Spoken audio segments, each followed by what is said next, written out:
This past December last year, I went on a trip to Big Bend National Park out in West Texas. A couple of my friends. It was cold and it was nighttime, so we had, limited light to set our tent up. We pulled up to this camping site. A lot of the camping spots were already taken, so we tried to make do with what was there. So we set our tent up, parked our car up by the tent, unloaded everything. We were moving the picnic bench out of the way and moving rocks. We set our camp up, we took pictures, cooked dinner outside at night, looked at the stars, did everything real quick so we can get some sleep and wake up early. The first night went pretty smooth. We were sleeping in our tents, and in the middle of the night it started to rain really bad, and I didn't think anything of it. We're in a tent, we should be safe. Well, went back to sleep only to wake up a little bit later to find out that my back was all wet and my pillow was wet, and I didn't pee or anything. It was deep through the tent, and it was raining inside the tent. So we all woke up and tried to make do, tried to, like how you put pots and stuff under the leaky roof at your house. And we thought we could just kind of wipe everything up and, go back to sleep, put a couple of little cups up to catch the water, but it wasn't the case. It was much more worse than we thought it was. We ended up staying up the rest of the night and just waiting for the morning to come so we can just pack up and go somewhere else. Daybreak occurred, and I needed to make breakfast when this guy approached our tent. He's like, "Hey, you guys got to get out of there.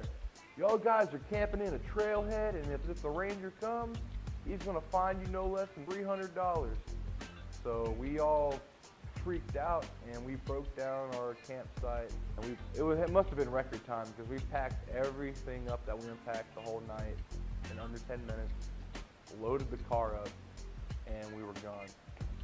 We were off again to find a new campsite. So we didn't get caught the first night by the ranger for parking in a trailhead.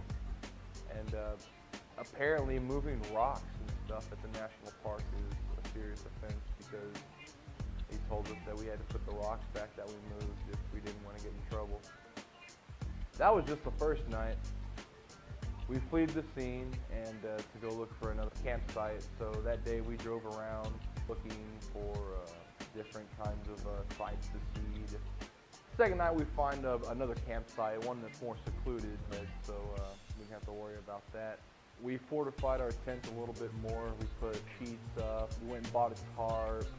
Everything seemed to be fine.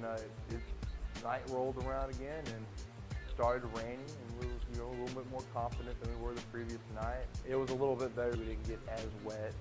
We woke up the third day and went around, ate breakfast. It was a nice day. It was all clear, no clouds because the rain had blown through. We had a nice day of sightseeing, went to the hot springs, met some cool people, saw some crazy things in nature, saw some cool animals. We had a great day, and then that night we camped out. No rain, anything. We become expert campers by that night, or at least I did. But hey, it was quite the experience. So always prepare for rain when you go camping.